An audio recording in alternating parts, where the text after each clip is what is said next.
In other news this morning, cooperative efforts between the Montana Department of Fish, Wildlife and Parks and other groups have helped create many fishing access sites around Montana. However, those sites only work if they're accessible. This week in Fish and Wildlife, we take a look at one fishing access site getting some new access thanks to another cooperative effort. This week in Fish and Wildlife, sponsored by your local Montana Toyota dealers. Thursday morning time once again for This Week in Fish and Wildlife. We're at the Cobblestone fishing access site just off the Madison River. Jay Poppy joining me this morning. We're on this beautiful bridge. There had been a bridge here before, but not like this. Let's talk about this little project that's close to being completed. Sure. The old bridge was in serious need of repair.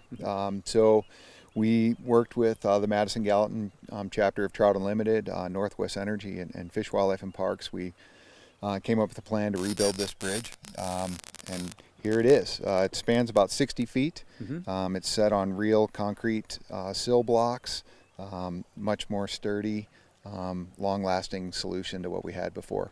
This is one of those projects, not just the bridge, but the stream that's flowing below us here and all of that. This is really one of those marquee cooperative partnership efforts, isn't it? Fish, Wildlife and Parks is not by any means able to do any of this alone, but those partnerships that you have with the bridge, with the stream and all of that, that's the only way these kind of things happen. Absolutely. I mean, these projects are expensive, and it takes a lot of cooperation, among stakeholders to accomplish these kind of things. And Darlington Ditch here is a perfect example of that, and as is this bridge. Just keep making it better with the help of other folks. Without the work going on this bridge, with the old bridge the way it is, what would happen out here? I mean, you would quickly lose some access, I would think. Absolutely. I mean, there isn't a boat ramp here, so people have to carry their watercraft to the other side. Without a bridge, you'd have to wade. Darlington Ditch isn't all that deep, but it's just a lot nicer to have bridge that, if you're carrying a canoe or a float tube or something like that across, it's much easier access for everybody. And then the Drain and Dike Board has access to inspect the drain and dike, and then we can use it for other weed control issues and stuff like that we have to deal with on the property. The work that you've gone into making this bridge work too, this bridge is going to last a while. A long time. Yeah. Yeah, it'll last a really long time, and we're using treated timbers.